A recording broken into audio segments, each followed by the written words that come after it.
একটি দেশের স্বাস্থ্য খাত যদি উন্নয়ন হয় তাহলে ওই দেশ উন্নতির শিখরে উঠতে পারবে। সন্ত্রাসী হামলা আমাদের উপর করছে, তো তাদের বিচার না হওয়া পর্যন্ত তাদের জায়গা আমাদের বরিশাল নার্সিং কলেজে হবে না।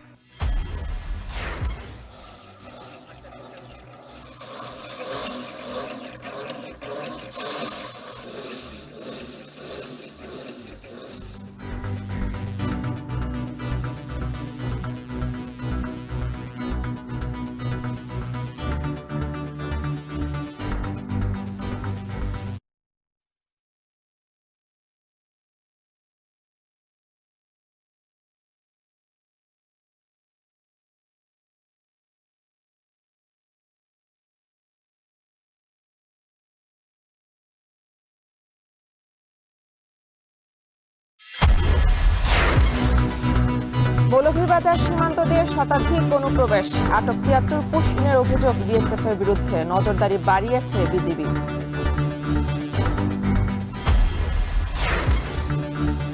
নিউমোরিং কন্টেইনার টার্মিনাল ডিপি ওয়ার্ল্ডকে দিলে দেশের সার্বভৌমত্ব ক্ষুণ্ণ হবে না, চট্টগ্রামের লালদিয়া চর পরিদর্শন শেষে বিডার চেয়ারম্যান।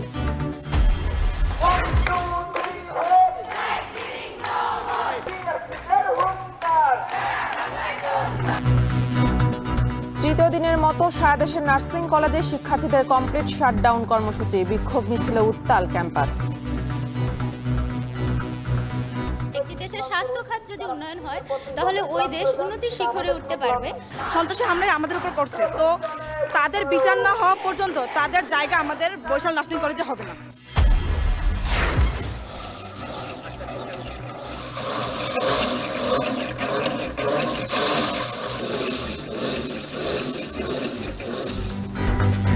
মাঠে মাঠে বুড়ো ধান কাটার ধুম, বাম্পার ফলনে প্রাণের সঞ্চার, কৃষকের জীবনে বন্যায় ক্ষতি পুষিয়ে নেওয়ার আশা।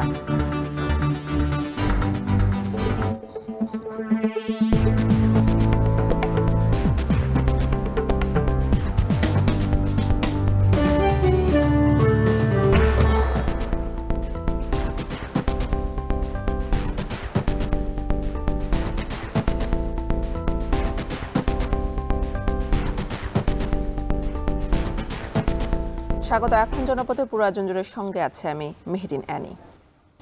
মৌলভীবাজার সীমান্তের বিভিন্ন পয়েন্ট দিয়ে এ পর্যন্ত ১০৩ জনকে অনুপ্রবেশের খবর পাওয়া গেছে। এর মধ্যে বিজিবির হাতে আটক হয়েছে ৭৩ জন। এ ঘটনার পর বিজিবির পক্ষ থেকে জোরদার করা হয়েছে সীমান্তের নিরাপত্তা। সীমান্ত দিয়ে ভারতে থেকে বাংলাদেশে অনুপ্রবেশের চেষ্টা করছে শতাধিক মানুষ। বুধবার সকালে এ খবর ছড়িয়ে পড়লে নড়েচড়ে বসে বিজিবি। ইতিমধ্যেই ধলই সীমান্ত দিয়ে নারী শিশুসহ ১৫ জন, পাল্লাতল ও লাতু সীমান্ত থেকে ৫৮ জনকে আটক করা হয়েছে। কুলাউড়ার মুরইছড়া সীমান্ত দিয়ে আরও ৩০ জন অনুপ্রবেশ করেছে বলে খবর মিলেছে, যাদের অনেকে ছড়িয়ে পড়েছে বিভিন্ন এলাকায়। এখনও কোনো খোঁজ পাওয়া যায়নি তাদের। বিজিবি জানিয়েছে, অবৈধ অনুপ্রবেশ ঠেকাতে সীমান্তে অতিরিক্ত জনবল মোতায়েন ও তল্লাশি চৌকি বসিয়ে নিরাপত্তা জোরদার করা হয়েছে।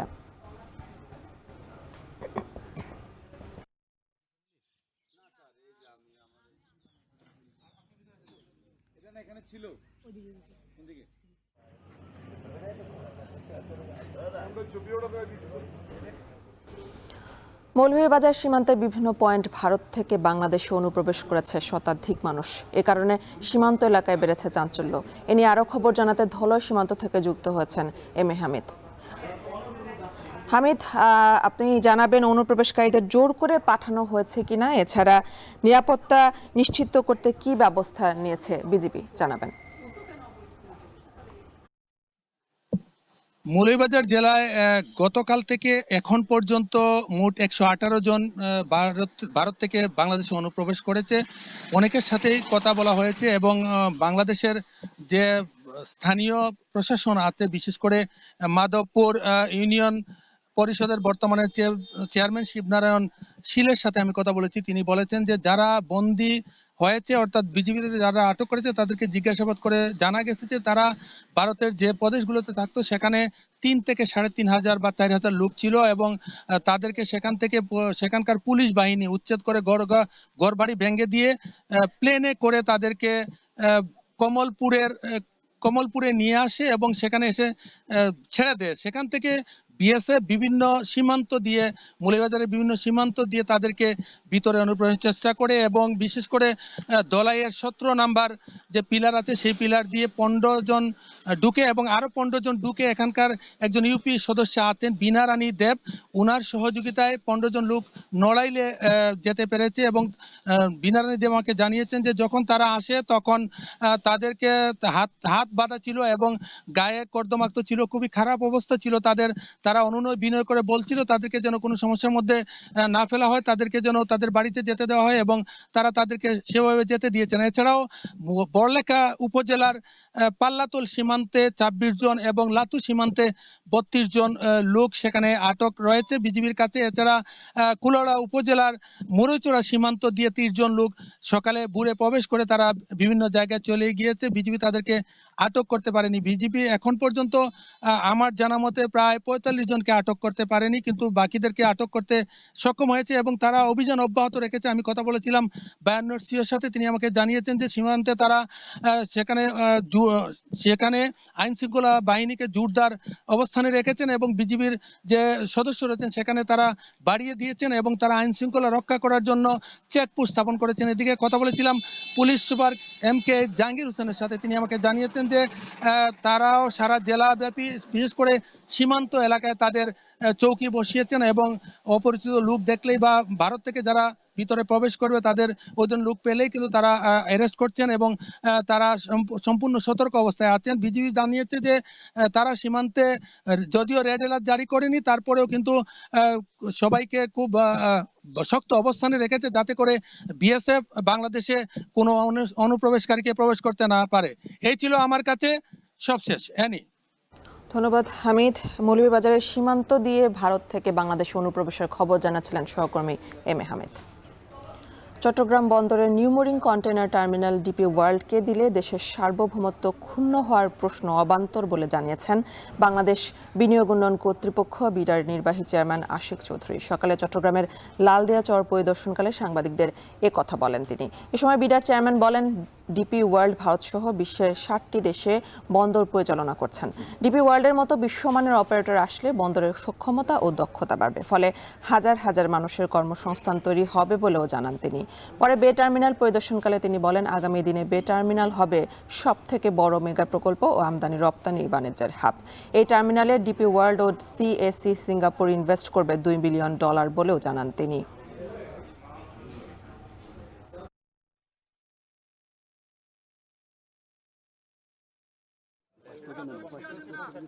In fact majority of the global port operators তাদের নিজেদের দেশে হয়তো 1-2টা পোর্ট চালায়, কিন্তু গ্লোবালি তারা আরো 60-70টা দেশে পোর্ট চালায়। তো কারোই সিকিউরিটি কনসার্ন হয় না, আমাদেরই খালি সিকিউরিটি কনসার্ন হয়ে যায়। এটা দ্যাটস আনফরচুনেট। আমার মনে হয় যে I have a lot of trust in Bangladesh navy. আমি শিওর যে ওনারা জানেন যে আমাদের যে নেভাল সিকিউরিটি বলেন বা মেরিটাইম সিকিউরিটি, ওটা কিভাবে ওনাদেরকে হ্যান্ডেল করতে হবে। ওনারা তো আমাদের সমুদ্র পাহারা দিচ্ছেন এবং খুব ভালোভাবেই দিচ্ছেন এবং খুবই লিমিটেড নাম্বার অফ ভেসেলস দিয়ে করছেন। সো আমি প্রিটি শিওর যে দেশের ন্যাশনাল ইন্টারেস্ট, কমার্শিয়াল ইন্টারেস্ট ওনাদের পক্ষে ম্যানেজ করা খুবই সম্ভব হবে। কেন্দ্রীয় কর্মসূচির ঘোষণা অনুযায়ী 6 দফা দাবিতে অনির্দিষ্টকালের জন্য কমপ্লিট শাটডাউন কর্মসূচি পালন করেছে বরিশাল নার্সিং কলেজের শিক্ষার্থীরা। এ নিয়ে আরও জানাতে যুক্ত হচ্ছেন সহকর্মী অমিত হাসান। অমিত, কমপ্লিট শাটডাউন কর্মসূচিতে শিক্ষার্থীরা আসলে কি দাবি জানাচ্ছেন? এছাড়া এ নিয়ে প্রশাসনের প্রতিক্রিয়া কেমন দেখছেন জানাবেন। এ নিয়ে একটু জানিয়ে রাখি যে আজকে তৃতীয় দিনের মতো বরিশাল নার্সিং কলেজের যারা শিক্ষার্থীরা রয়েছে তারা এই কমপ্লিট শাটডাউন কর্মসূচি পালন করছেন এবং তারা বলছেন যে কেন্দ্র ঘোষিত যে সিদ্ধান্ত রয়েছে সেই সিদ্ধান্তের অনুসারেই কিন্তু তারা এই কর্মসূচি পালন করছেন এবং এই কর্মসূচির মাধ্যমে তারা কিন্তু বিভিন্ন ধরনের দাবি তুলছেন এবং বিভিন্ন ধরনের স্লোগানও তারা দিচ্ছেন এই কর্মসূচির মাধ্যমে। এবং তারা বিভিন্ন ধরনের দাবি করেছেন, তার মধ্যে বলছেন যে বিশ্ববিদ্যালয় মঞ্জুরি কমিশন নিজ নিজ পাবলিক বিদ্যালয় সমূহের নীতিমালা অনুসরণপূর্বক নার্সিং যে শিক্ষক রয়েছে সেগুলো নিয়োগ দিতে হবে এবং 4 বছর মেয়াদী শিক্ষক স্নাতক ডিগ্রিধারী নার্সদের 9ম গ্রেডে সরাসরি নিয়োগের ব্যবস্থা করতে হবে। এরকম আরও 6টি দাবি নিয়ে তারা আন্দোলন করছিল এবং আজকে তারা কিন্তু সেই 6টি দাবি সমন্বয় করে আজকে 4 দফা দাবিতে তারা এই অবস্থান কর্মসূচি পালন করছেন এবং আমরা সকাল থেকেই দেখছি যে যারা শিক্ষার্থী রয়েছে তারা কিন্তু এখানে অবস্থান করছেন এবং অবস্থান কর্মসূচি পালন করছেন। একই সাথে ক্লাস পরীক্ষা বর্জন করে তারা কিন্তু কমপ্লিট শাটডাউনে রয়েছেন গত 3 দিন ধরে এবং তারা বলছেন যে তাদের দাবিগুলো যতক্ষণ পর্যন্ত মেনে নেওয়া না হবে তারা কিন্তু এই কমপ্লিট শাটডাউন যে কর্মসূচি রয়েছে সেটি পালন করবেন। এবং একই সাথে আরেকটু জানিয়ে রাখি যে প্রথম দিনেই কিন্তু তাদের উপর একটি হামলার ঘটনা হয়েছে বলে তারা অভিযোগ করেছে। সেই হামলার ঘটনার সাথে যারা জড়িত তাদের দ্রুত শাস্তির আওতায় আনতে হবে এবং এই কলেজ থেকে তাদেরকে বহিষ্কার করার একটি দাবি তারা জানিয়েছেন। এবং তারা আরও বলছেন যে এই 6 দফা দাবি পূরণ হলেও তাদের উপর যে হামলা হয়েছে সেই হামলার সাথে যারা জড়িত তাদের যতক্ষণ পর্যন্ত শাস্তির আওতায় আনা না হবে ততক্ষণ পর্যন্ত কিন্তু তারা এই অনশন ধর্মঘট কিংবা এই কমপ্লিট শাটডাউনে থাকবে। এবং এই মুহূর্তে তারা কলেজ ক্যাম্পাসেই কিন্তু তাদের কমপ্লিট শাটডাউনের যে কর্মসূচি সেটি পালন করছেন এবং তারা একই সাথে বলছেন দ্রুত সময়ে তাদের ভবিষ্যৎ যে চাকরি ক্ষেত্র সেটি নিশ্চিত করার জন্য তারা কিন্তু এই যে কমপ্লিট শাটডাউন সেটি কিন্তু পালন করছেন এবং এর ফলে তাদের যে ভবিষ্যতে চাকরির ক্ষেত্রে যে সুযোগ সুবিধা সেগুলোও কিন্তু সংস্কার করতে হবে। এবং একই সাথে তারা আরো বলছেন যতক্ষণ পর্যন্ত তাদের দাবি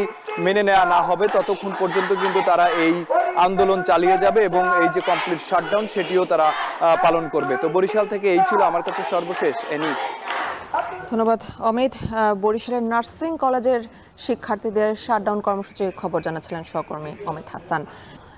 এই মুহূর্তে চট্টগ্রাম বন্দর পরিদর্শন করছেন বিডার চেয়ারম্যান, সেখানে আছেন সহকর্মী হাজেরা শিউলি। চলে যাচ্ছি তার কাছে। শিউলি, বন্দরের প্রকল্পগুলো নিয়ে বিডার চেয়ারম্যান কি বলছেন জানাবেন।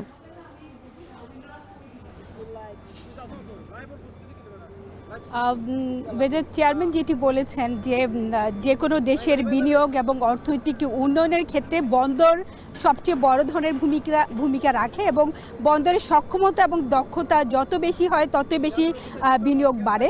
তো বর্তমানে চট্টগ্রাম বন্দরে যেসব মেগা প্রকল্পগুলো নেওয়া হয়েছে, বিশেষ করে বে টার্মিনাল, লালদিয়াচরের প্রস্তাবিত কন্টেনার টার্মিনাল, সেগুলোতে যে বিদেশি বিনিয়োগ আসছে সেগুলো কিন্তু আগামী দিনে বাংলাদেশের অর্থনীতিকে এগিয়ে নেওয়ার ক্ষেত্রে সবচেয়ে বড় ভূমিকা রাখবে এবং বিশেষ করে বে টার্মিনাল প্রকল্পটিতে একই সাথে বিশ্বের 2 বৃহৎ শীর্ষ টার্মিনাল অপারেটর পিএসসি সিঙ্গাপুর এবং দুবাইয়ের ডিপি ওয়ার্ল্ড, যারা সারা বিশ্বে প্রায় 50 থেকে 60টি টার্মিনালে অপারেট করে বা বন্দরের টার্মিনাল পরিচালনা করে, তারা এখানে আসছে এবং এই প্রকল্পটি হবে আগামী দিনের আমদানি রপ্তানি বাণিজ্যের চাহিদা পূরণের জন্য এবং দেশের অর্থনীতিকে এগিয়ে নেওয়ার জন্য সবচেয়ে বড় নিয়ামক। এবং একই সাথে এই প্রকল্পে সরাসরি 25,000 মানুষের কর্মসংস্থান হবে এবং প্রত্যক্ষ পরোক্ষভাবে প্রায় 1 লাখ মানুষ এই মেগা প্রকল্পে ঘিরে তাদের জীবিকা সংস্থান হবে। তো সব কিছু মিলিয়ে তারা বলছেন যে আসলে সে কারণেই এই বন্দরের এই প্রকল্পগুলো নিয়ে তারা খুব আশাবাদী। এবং এর বাইরে লালদিয়াচরে যে কন্টেনার টার্মিনাল, যেখানে ডেনমার্কের এপি মুলার বিনিয়োগ করছে, সেখানেও প্রায় $800 মিলিয়ন বিনিয়োগ হবে। তো এই যে একসাথে এতগুলো আগামী বছরগুলোতে বিনিয়োগ আসছে, সেক্ষেত্রে আগামী প্রজন্মের জন্য কিন্তু এই প্রকল্পগুলো অনেক বড় ধরনের সুফল নিয়ে আসবে। বিশেষ করে বে টার্মিনাল প্রকল্পে এখন বর্তমানে বন্দরে যে অবকাঠামো সক্ষমতার কিছুটা সীমাবদ্ধতা রয়েছে, বিশেষ করে বন্দরের চ্যানেলের নাব্যতা কম হওয়ার কারণে এবং একটি বাঁক থাকার কারণে বড় জাহাজ বা মাদার ভেসেল ভিড়তে পারে না। বে টার্মিনাল প্রকল্প হলে একই সাথে জোয়ারের সময় দিনের রাতে সর্বক্ষণ 24 ঘন্টা জাহাজ চলাচল করতে পারবে এবং সর্বোচ্চ 12 মিটার গভীরতা বড় জাহাজ ভিড়তে পারবে এবং এখানে কিন্তু আমদানি রপ্তানি ব্যয় অনেক কমে যাবে। এবং আগামী দিনে এই প্রকল্পকে ঘিরে চট্টগ্রামে যে পরিমাণ মানুষের আসলে এখানে আবাসনের জন্য তাদের চিকিৎসা সহ তাদের এখানে থাকার সবকিছু মিলে আরেকটি মাস্টার প্ল্যান বা প্রকল্প নেওয়ারও কথা তিনি জানিয়েছেন। ধন্যবাদ হাজেরা শিউলি আপনাকে। চট্টগ্রাম বন্দর পরিদর্শন করেছেন বিডার চেয়ারম্যান, সে খবরে জানাচ্ছিলেন সহকর্মী হাজেরা শিউলি। দেশের দ্বিতীয় বৃহত্তম নগরী চট্টগ্রাম অঞ্চলের জনসংখ্যা প্রায় 3 কোটি, অথচ গত 67 বছরে এখানে নির্মাণ হয়নি নতুন কোনো সরকারি হাসপাতাল। এজন্য জনপ্রতিনিধি নীতি নির্ধারকের ব্যর্থতাকে দুষছেন চিকিৎসকরা। বর্তমানে চট্টগ্রাম মেডিকেল কলেজ হাসপাতালে চিকিৎসা নিতে আসা শত শত রোগীর ঠাঁই হয় হাসপাতালের মেঝে বা বারান্দায়। সম্প্রতি অন্তর্বর্তী সরকারের 500 শয্যার হাসপাতাল নির্মাণের তোড়জোড় আসার আলো দেখছেন এই অঞ্চলের বাসিন্দারা। চট্টগ্রাম থেকে শোয়েব রহমানের প্রতিবেদনে বিস্তারিত। শয্যা নেই, তাই রোগীর ঠাঁই হয়েছে ওয়ার্ডের মেঝেতে।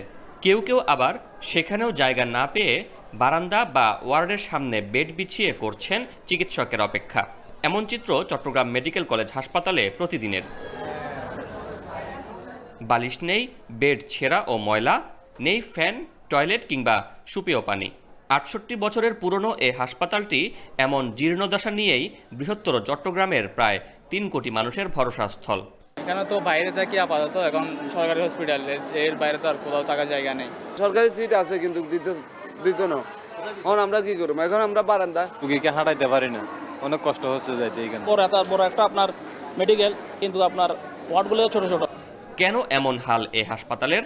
২০২৩ সালে এখানে চিকিৎসা নিয়েছেন ১৭ লাখ রোগী, গড়ে দিনে ৪,৫০০। অথচ বছরে বরাদ্দ মাত্র ৯৯ কোটি ৫০ লাখ টাকা, রোগী প্রতি মাত্র ৫০০ টাকার বেশি, যা ঢাকা তো বটেই, ময়মনসিংহ, রাজশাহী মেডিকেল থেকেও কম। বলা যায় বরাদ্দ, লোকবল, যন্ত্রপাতি স্বল্পতায় জোড়াতালি দিয়ে চলছে এই হাসপাতাল। অথচ ৩ পার্বত্য জেলা কক্সবাজার, ফেনী, নোয়াখালী থেকেও রোগী আসে চট্টগ্রামে। এই রোগীগুলোকে যদি আমি বেড টু বেড যদি ট্রিটমেন্ট দিতে চাই, তাহলে আমাদের যেটা করতে হবে আমাদের যেহেতু এখানে অলরেডি স্পেস আছে, আমরা CMC to Chattogram medical college হাসপাতাল 2 করার জন্য আমরা অলরেডি প্রস্তাবনা মিনিস্ট্রিতে পাঠিয়েছি, এবং এটা যদি অ্যাপ্রুভ হয় তাহলে আমাদের হাসপাতালের আমাদের চিকিৎসা সেবার মান অনেক বাড়বে।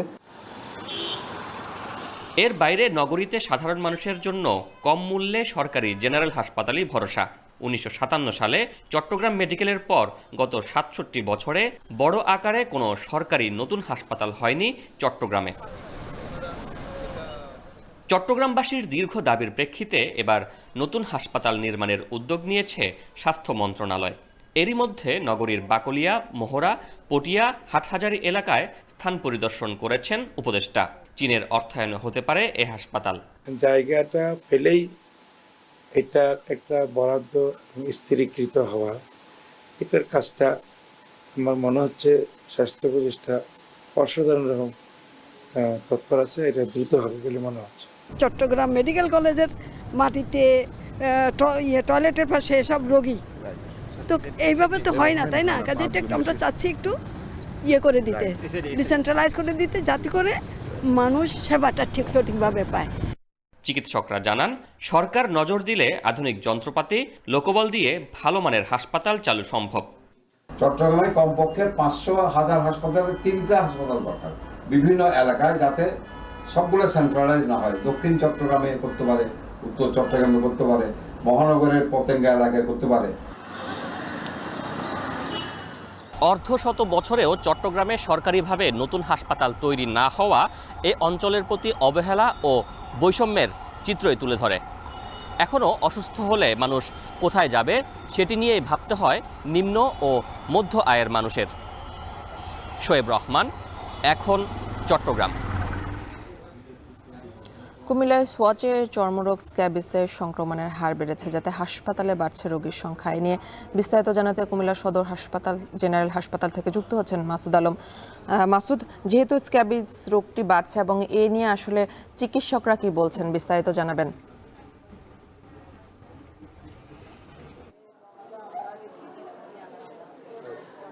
চর্মরোগ জাতীয় এক ধরনের রোগ, যেটি আসলে স্ক্যাবিস হিসেবে আসলে ডাক্তাররা বলছেন এটির সংক্রমণের হার কিন্তু বেড়েছে। গত 2 বছর যাবৎ কিন্তু এই রোগের সংক্রমণ ছিল কুমিল্লাতে, তবে এই চলতি বছরের এই সময়টায় এসে কিন্তু এর সংক্রমণের হার বেড়েছে।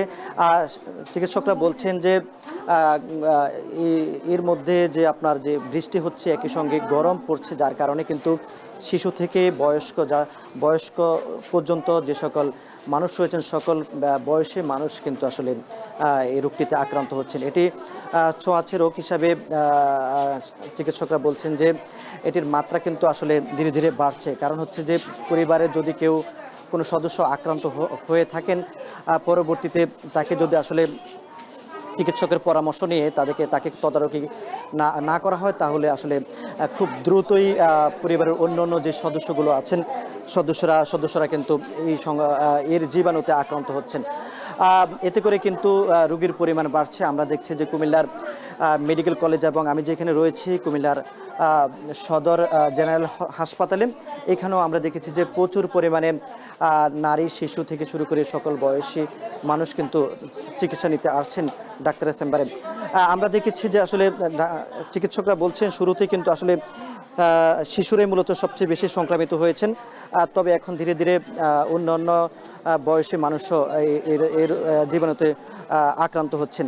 তো আমরা এখানকার যারা চিকিৎসক রয়েছেন তাদের সঙ্গে আমরা কথা বলেছি, তারা বলছেন যে প্রতিদিন আসলে প্রতিটি চেম্বারে এই যদি আমি বলি কুমিল্লার সদর হাসপাতালে 5টি চর্ম ও যৌন রোগের ডাক্তার রয়েছেন। প্রতিজন ডাক্তারের কাছে প্রতিদিন প্রায় 200 থেকে 250 জন রোগী আসলে চিকিৎসা নিতে আসছেন। এতে করে কিন্তু এটি একটি মহামারী আকারে ধারণ করছে। যদি মানুষ সচেতন না হন এটি কিন্তু আরও দ্রুত ছড়িয়ে পড়বে। এবং আমরা যে শহরও খোঁজ নিয়েছি এবং গ্রামও খোঁজ নিয়েছি, শহরের তুলনায় গ্রামের সংক্রমণের হার কিন্তু একটু বেশি।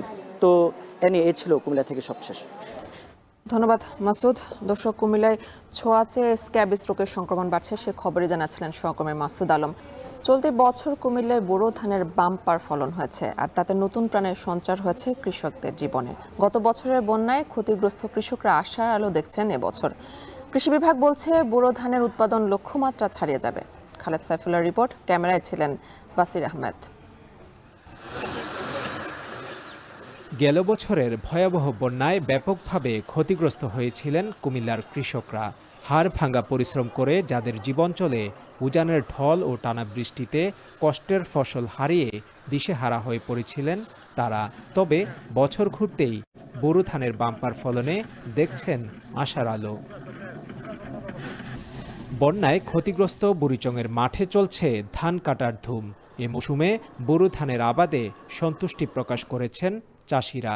জানান বাজারে ধানের ভালো দাম পাওয়া নিয়ে কিছুটা চিন্তা রয়েছে তাদের, পাশাপাশি আবহাওয়া নিয়েও আছে শঙ্কা। আমি 240 শতক করছি আর কি, তার সাথে করে মনে করেন 100 মনের উপরে হবে আর কি ইনশাল্লাহ। কানি ক্ষেত্রে মিনিমাম 30 শতকে কানি, কম কইরা 20 মন 22 মন ধান হইতে আছে। কামলার দামটা একটু বেশি আর কি, 1100 টাকা 1200 টাকা রোজ পরে, খাওয়াটা 1500 টাকা মতো যায় আর কি।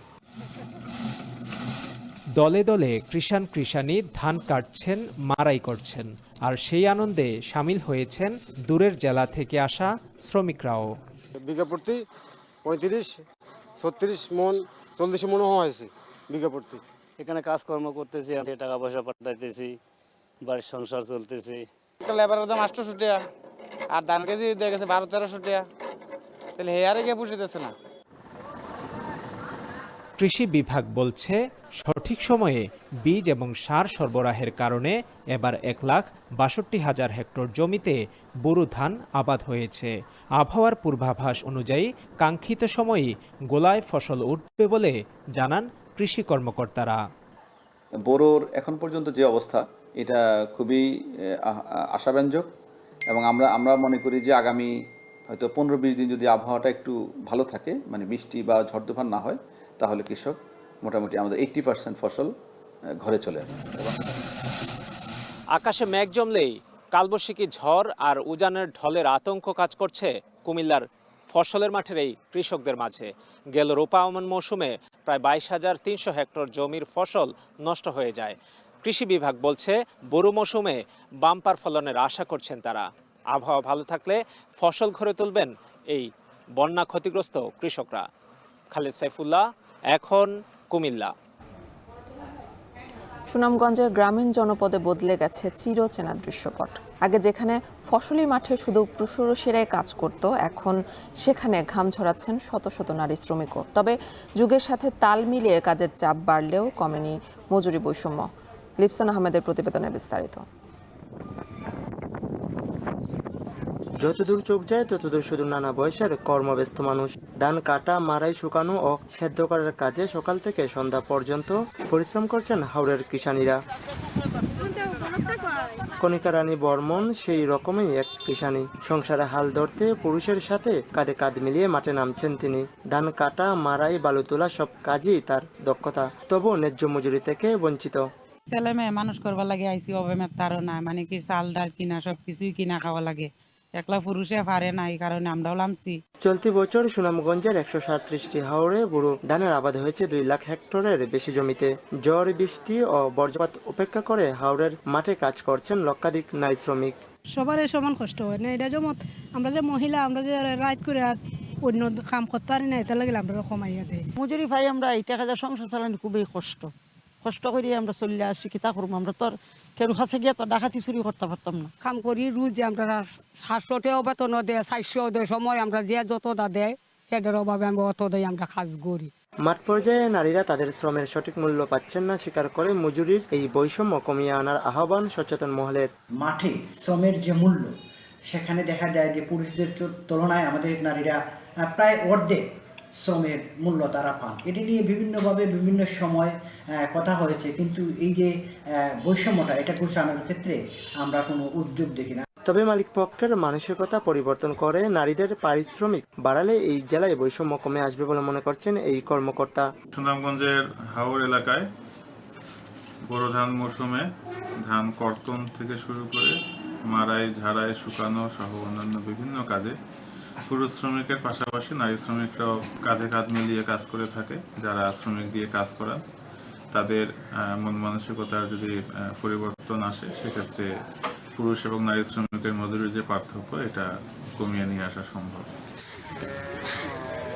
ভোরের আলো ফুটার সাথে সাথে এখানকার নারীরা ঘরের কাজ শেষ করে মাঠে নামেন শ্রমিকের কাজে। মূলত নারীকে নারী হিসেবে না দেখে তার কর্ম ও মর্যাদার ভিত্তিতে মূল্যায়ন করা দরকার। মালিকরা মজুরি বৈষম্য দূর করে উদার দৃষ্টিভঙ্গি নিয়ে এগিয়ে এলে এই সমস্যার সমাধান সম্ভব বলে মনে করছেন এখানকার নারী শ্রমিকরা। লিপসন আহমেদ, এখন সুনামগঞ্জ। শেরপুরের জাদুর কলে 24 ঘন্টায় মেলে নিরবচ্ছিন্ন পানি। স্থানীয় অনেকের কাছে যা অটো কল নামেও পরিচিত। এ কলে পানি উঠাতে প্রয়োজন হয় না হাতের স্পর্শ বা বৈদ্যুতিক পাম্পের। এই জাদুর কলের পানিতে একদিকে যেমন ঘর গৃহস্থালির কাজ চলে, অন্যদিকে কৃষকের সেচের ব্যবস্থাও নিশ্চিত হয়। শত শত একর অনাবাদি জমির চাষাবাদ হচ্ছে এই জাদুর কলের পানিতে। শেরপুর থেকে জাহিদুল খান সৌরভের প্রতিবেদনে বিস্তারিত। শেরপুরের সীমান্ত ঘেঁষা শ্রীবর্দী উপজেলার 2টি ইউনিয়ন রানীশিমুল ও সিঙ্গাবরুণা। এই ইউনিয়নের রাঙাজান, অফিসপাড়া, খ্রিস্টানপাড়া ও বালিজুরি গ্রামে একসময় সংকট ছিল বিশুদ্ধ পানির। কয়েক বছর হলো জাদুর কল বা অটোকলের ছোঁয়ায় সুপেয় পানির অভাব দূর হয়েছে এই অঞ্চলের বাসিন্দাদের। 2 ইঞ্চি পিভিসি পাইপ দিয়ে মাটিতে 50 থেকে 60 ফুট গভীর গর্ত করে সেখানে নির্দিষ্ট উচ্চতার লোহার পাইপ বসিয়ে দিলেই 24 ঘন্টা অনবরত বের হয় স্বচ্ছ ও সুপেয় পানি। স্থান ও এলাকা অনুযায়ী অটোকলগুলোর পানির চাপ কম বেশি হয়। বিনা খরচে অটোকলের পানি দিয়ে একদিকে যেমন ঘর গৃহস্থালির কাজ হচ্ছে, তেমনি চাষাবাদ হচ্ছে প্রায় 1000 একর অনাবাদি ফসলি জমির। 24 ঘন্টা এখানে পানি পড়ে, পানিতে কোনো আয়রন নাই, পানিটা অনেক ভালো। কলের পানি দিয়ে আমরা রান্না বান্না করি, পোলা পানির গোসল করাই, শাক সবজি ধুই, এই পানির কোনো গন্ধ নাই। বাড়ির পাশাপাশি কৃষি জমিতেও এই পানি ব্যবহৃত হয়। পানি আগে অনেক সংকট ছিল, এখন অটোকলে পানি দিয়ে আমরা বাড়ির কাজও করি, জমিনের কাজও করি। কারেন্ট বিল লাগতেছে না বা কৃষকের উপকার হচ্ছে। শ্রীবর্দী উপজেলার রানীশিমুল ও সিঙ্গাবরুণা ইউনিয়নে বর্তমানে প্রায় 30টিরও অধিক অটোকল রয়েছে। এসব অটোকলের সুবিধা পেতে এক একটি পরিবারকে খরচ করতে হয়েছে মাত্র 3 থেকে 4,000 টাকা। তবে অটোকলের পানিতে আর্সেনিক আছে কিনা তা পরীক্ষার দাবি জানিয়েছে স্থানীয়রা। উত্তোলনে খরচ না থাকায় অটোকলের পানি অপচয় হচ্ছে। বৃহৎ প্রকল্পের মাধ্যমে পানি উত্তোলন ও সংরক্ষণের পরামর্শ জনস্বাস্থ্য প্রকৌশল অধিদপ্তরের। এদিকে উপজেলা নির্বাহী কর্মকর্তা বলছেন, সরকারিভাবে বড় পরিসরে পানি সংরক্ষণের ব্যবস্থা নেবেন তারা। এই পানিটাকে এআরপির মাধ্যমে, অর্থাৎ আর্সেনিক আয়রন নির্গমন প্লান্টের মাধ্যমে একটা রিজার্ভারে সংরক্ষণ করে এটা যদি মানুষের খাবার পানিতে রূপান্তরিত করে, বসবাসের যারা ওখানে বা জনবসতি আছে তাদের বাসা বাড়িতে যদি পাইপলাইনের মাধ্যমে এটা দেওয়া যায়, আমার মনে হয় তাহলে এটা মানুষের খাবার পানি হিসেবে এটা ব্যবহার করা যাবে। অলরেডি একটা প্রস্তাব আমি রেখেছি যে এই পানিটাকে যত্রতর নষ্ট না করে আমরা একটা রিজার্ভার করে দিতে পারলেও, হয়তো একটা কমিউনিটি বেসড রিজার্ভার থাকলো, সেই রিজার্ভার থেকে যেহেতু এটা সুপেয় পানি, একদম ফ্রেশ ওয়াটার, তো সেটা কমিউনিটি ভিত্তিক, যে একটা কমিউনিটিতে এই পানিটা মানে সাপ্লাইয়ের ব্যবস্থা ডিপিএইচই করে দিবে, এটা আমাদের প্ল্যানিং আছে। পানির চাহিদা পূরণে যত্রতত্র অটকলের ব্যবহার সীমিত রাখতে না পারলে ভূগর্ভস্থ পানির উপর চাপ পড়বে। সেক্ষেত্রে বিরূপ প্রভাব পড়তে পারে জনজীবনে। তাই পানি উত্তোলন ও সংরক্ষণের প্রয়োজন বৃহৎ প্রকল্পের। জাহিদুল খান সৌরভ, এখন শেরপুর। কিশোরগঞ্জ পাকন্দিয়ার গ্রামগুলোতে লিচু পাড়তে শুরু করেছেন বাগানীরা, যেখানে দেশের বিভিন্ন প্রান্ত থেকে ক্রেতারা আসতে শুরু করেছেন। এ নিয়ে বিস্তারিত জানাতে পাকন্দিয়ার মঙ্গলবাড়িয়া থেকে যুক্ত হচ্ছেন সহকর্মী মশিউর কায়েস।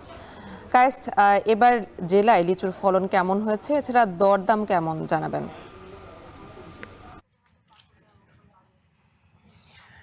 যদি ফলনের কথা বলি, যে গত বছরের তুলনায় এবছর কিন্তু ফলন বেশ ভালো হয়েছে।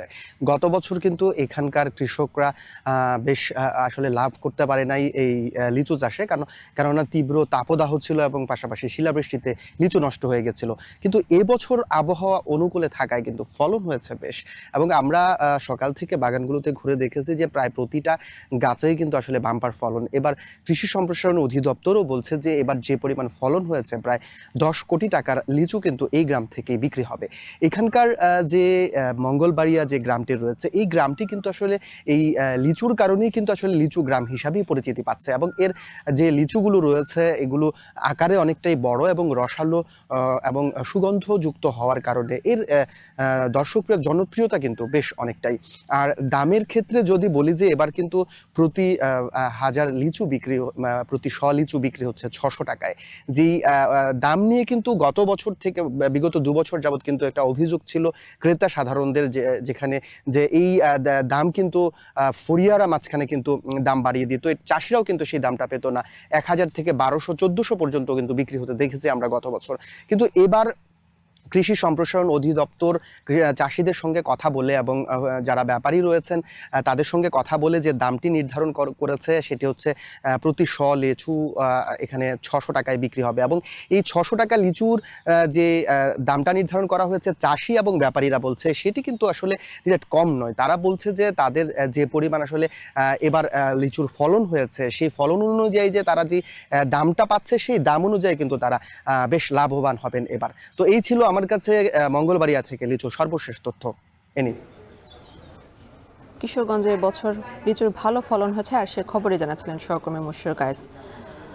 আজ 25 বৈশাখ বিশ্বকবি রবীন্দ্রনাথ ঠাকুরের 164তম জন্মবার্ষিকী। এ উপলক্ষে কুষ্টিয়ায় 3 দিন ব্যাপী উৎসবের আয়োজন করা হয়েছে। ভিডিও কনফারেন্সে অনুষ্ঠানের উদ্বোধন করবেন সংস্কৃতি বিষয়ক মন্ত্রণালয়ের উপদেষ্টা মোস্তফা সরোয়ার ফারুকী। এ বিষয়ে আরও জানাতে কুঠিবাড়ি থেকে যুক্ত হচ্ছেন মেজবা উদ্দিন পলাশ। অনুষ্ঠানে কি ধরনের কার্যক্রমের আয়োজন করা হয়েছে, বিস্তারিত জানাবেন। ধন্যবাদ। আমি এই মুহূর্তে রয়েছি কুষ্টিয়ার শিলাইদহের কুঠিবাড়িতে। রবীন্দ্রনাথের আজকে যে 164তম যে জন্মবার্ষিকী, এই জন্মবার্ষিকী উপলক্ষে 3 দিনের যে অনুষ্ঠান সেটি আসলে অনুষ্ঠিত হচ্ছে। এই অনুষ্ঠানের যে শুভ উদ্বোধন সেটি আসলে এই অনুষ্ঠানের প্রধান অতিথি হিসেবে উপস্থিত থেকে এই অনুষ্ঠানের উদ্বোধন করছেন সাংস্কৃতিক মন্ত্রণালয়ের উপদেষ্টা মোস্তফা সরোয়ার ফারুকী। তিনি এখন এই অনুষ্ঠানের যে উদ্বোধন সেটি আসলে করছেন। এবং এই অনুষ্ঠানকে ঘিরে যে গ্রামীণ মেলা, সেই মেলাও আসলে বসেছে। সেই মেলায় যে দোকানিরা বিভিন্ন পসরা বসেছেন। এবং একটু আসলে বলে রাখি যে এই অনুষ্ঠানকে ঘিরে যে আগত যে দর্শনার্থীরা রয়েছেন তাদের যে নিরাপত্তা নিশ্চিতে পুলিশ, র্যাব সহ আনসার সহ যে টুরিস্ট পুলিশের সদস্যরা দায়িত্ব পালন করছেন। একটু বলে রাখি যে এই অনুষ্ঠানে কিন্তু একটু পরেই যে এই আলোচনা সভার শেষেই কিন্তু যে সাংস্কৃতিক অনুষ্ঠান সেটি আসলে অনুষ্ঠিত হবে। যে রাত 11:30 পর্যন্ত এই অনুষ্ঠান চলবে। এখানে যে রবীন্দ্র যে শিল্পীরা তারা যে তাদের যে গান এবং যে কবিতা, এছাড়া যে বিভিন্ন যে নাটক সহ আসলে বিভিন্ন যে অনুষ্ঠান সেটি আসলে প্রদর্শনী হবে। এই ছিল আমার কাছে কুষ্টিয়া থেকে সর্বশেষ। কুষ্টিয়া থেকে যুক্ত ছিলেন সহকর্মী মেজবা উদ্দিন পলাশ। ময়মনসিংহে 6 দফা দাবিতে অবস্থান ও বিক্ষোভ কর্মসূচি পালন করছে বাংলাদেশ কৃষি বিশ্ববিদ্যালয়ের কৃষি অনুষদের শিক্ষার্থীরা। এই বিষয়ে আরও জানাতে বাংলাদেশ কৃষি বিশ্ববিদ্যালয়ের প্রশাসনিক ভবনের সামনে থেকে যুক্ত হচ্ছেন হারুনুর রশিদ। হারুন, আপনি জানাবেন বিক্ষোভ কর্মসূচিতে শিক্ষার্থীরা কি কি দাবি জানাচ্ছেন?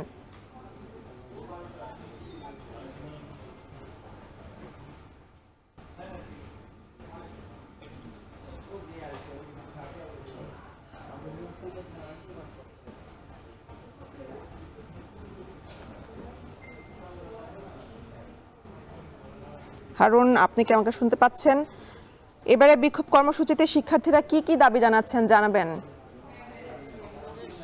কৃষি বিশ্ববিদ্যালয়ের কৃষি অনুষদের শিক্ষার্থীরা বিক্ষোভ কর্মসূচি পালন করছে।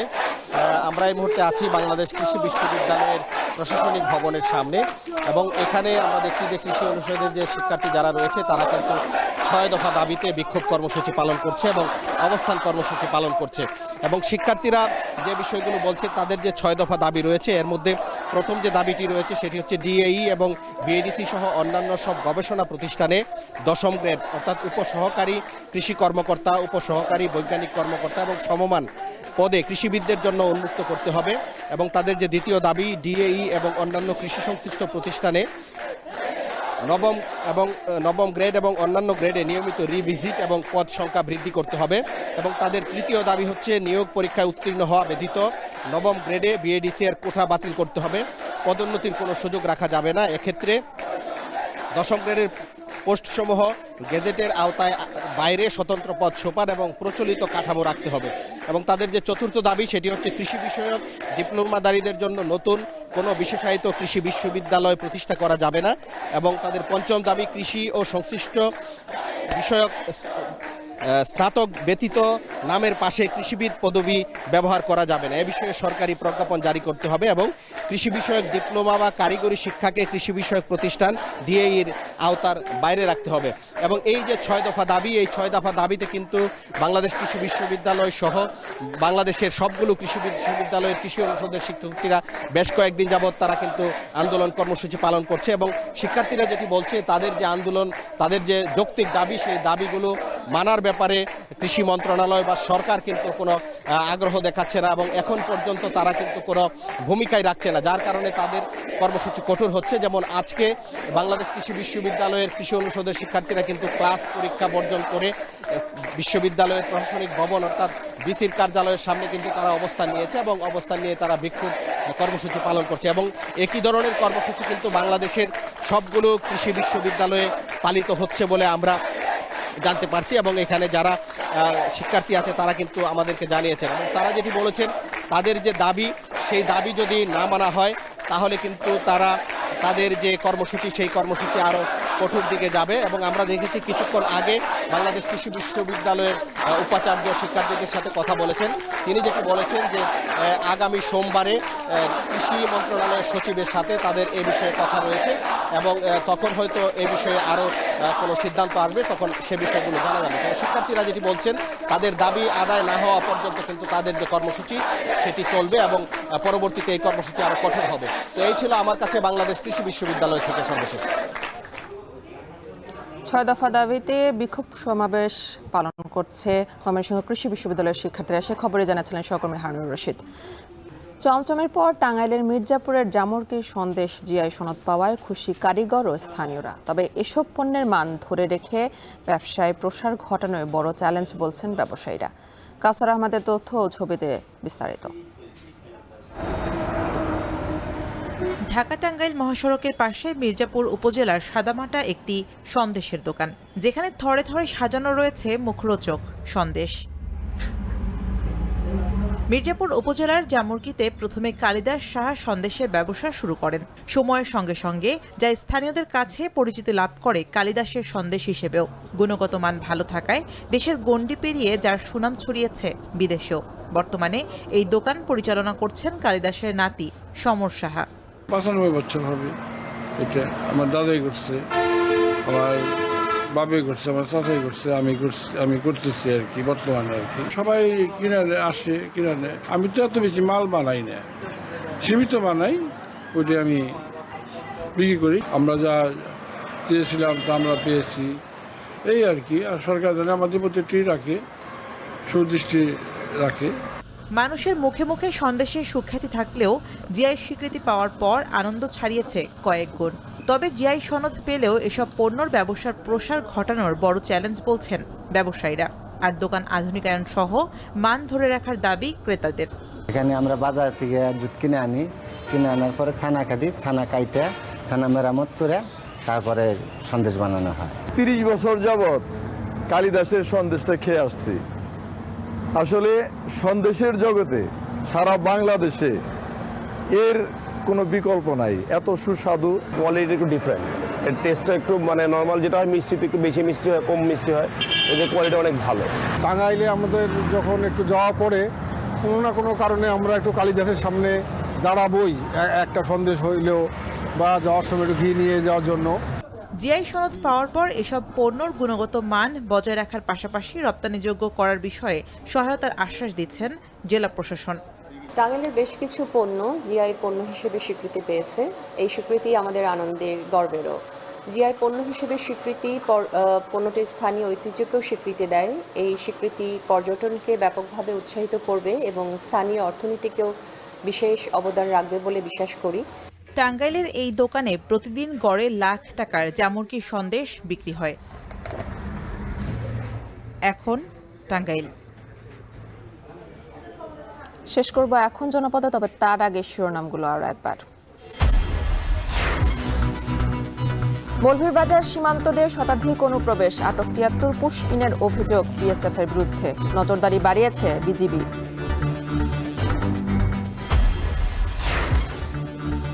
নিউমোরিং কন্টেইনার টার্মিনাল দুবাইয়ের ডিপি ওয়ার্ল্ডকে দিলে সার্বভৌমত্ব ক্ষুণ্ণ হবে না, চট্টগ্রামের লালদেয়া চর পরিদর্শন শেষে বিডার চেয়ারম্যান। যারা এক্সপার্ট তাদেরকে দিয়ে চালাতে দিলে আমি প্রিটি কনফিডেন্ট যে এটা এখানে প্রোডাক্টিভিটি এফিসিয়েন্সি বাড়ানো সম্ভব।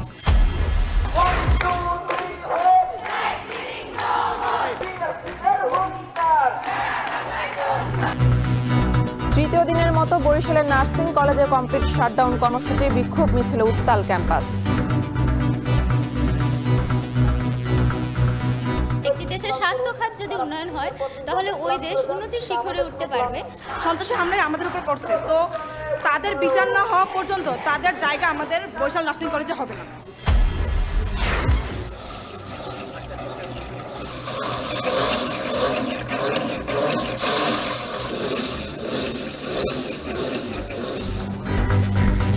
মাঠে মাঠে বুড়ো ধান কাটার ধুম, বাম্পার ফলনে প্রাণের সঞ্চার কৃষকের জীবনে, বন্যায় ক্ষতি পুষিয়ে নেওয়ার আশা।